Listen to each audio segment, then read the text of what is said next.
नमस्कार साथियों, मैं अनीता श्रीवास्तव आपका हार्दिक अभिनंदन करती हूँ। श्रीमद् वाल्मीकि रामायण में आज का प्रसंग है रावण का कर्तव्य निर्णय के लिए अपने मंत्रियों से समुचित सलाह देने का अनुरोध करना। इधर इंद्रतुल्य पराक्रमी महात्मा हनुमान जी ने लंका में जो अत्यंत भयावह घोर कर्म किया था, उसे देखकर राक्षस राज रावण का मुंह लज्जा से कुछ नीचे झुक गया और उसने समस्त राक्षसों से इस प्रकार कहा, निशाचरों, वह हनुमान जो एक वानर मात्र है, अकेला इस दुर्धर्षपुरी में घुस आया। उसने इसे तहस नहस कर डाला और जनक कुमारी सीता से भी भेंट कर लिया। इतना ही नहीं, हनुमान ने चैत्य प्रासाद को भी धराशाही कर दिया, मुख्य मुख्य राक्षसों को मार गिराया और सारी लंकापुरी में खलबली मचा दी। तुम लोगों का भला हो, अब मैं क्या करूं? तुम्हें जो कार्य उचित और समर्थ जान पड़े तथा जिसे करने पर कोई अच्छा परिणाम निकले, उसे बताओ। महाबली वीरों, मनस्वी पुरुषों का कहना है कि विजय का मूल कारण मंत्रियों की दी हुई अच्छी सलाह ही है। इसलिए मैं श्री राम के विषय में आप लोगों से सलाह लेना अच्छा समझता हूँ। संसार में उत्तम, मध्यम और अधम 3 प्रकार के पुरुष होते हैं। मैं उन सब के गुण दोषों का वर्णन करता हूँ।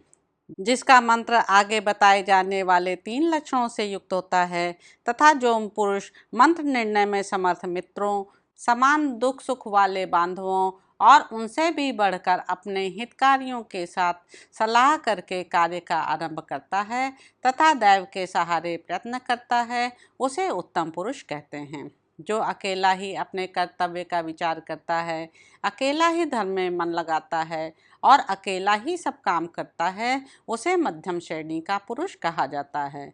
जो गुण दोषों का विचार न करके दैव का भी आश्रय छोड़कर केवल करूँगा इसी बुद्धि से कार्य आरंभ करता है और फिर उसकी उपेक्षा कर देता है, वह पुरुषों में अधम है।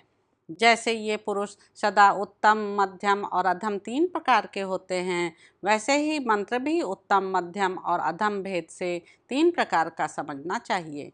जिसमें शास्त्रोक्त दृष्टि से सब मंत्री एकमत होकर प्रवृत्त होते हैं, उसे उत्तम मंत्र कहते हैं। जहाँ प्रारंभ में कई प्रकार का मतभेद होने पर भी अंत में सब मंत्रियों का कर्तव्य विषयक निर्णय एक हो जाता है, वह मंत्र मध्यम माना गया है।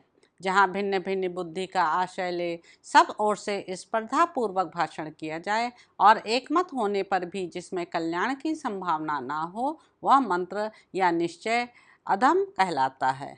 आप सब लोग परम बुद्धिमान हैं, इसलिए अच्छी तरह सलाह करके कोई एक कार्य निश्चित करें, उसी को मैं अपना कर्तव्य समझूंगा।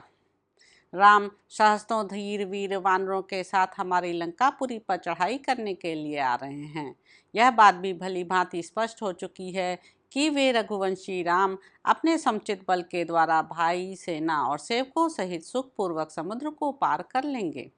वे या तो समुद्र को ही सुखा डालेंगे या अपने पराक्रम से कोई दूसरा ही उपाय करेंगे। ऐसी स्थिति में वानरों से विरोध आ पड़ने पर नगर और सेना के लिए जो भी हितकर हो, वैसी सलाह आप लोग दीजिए।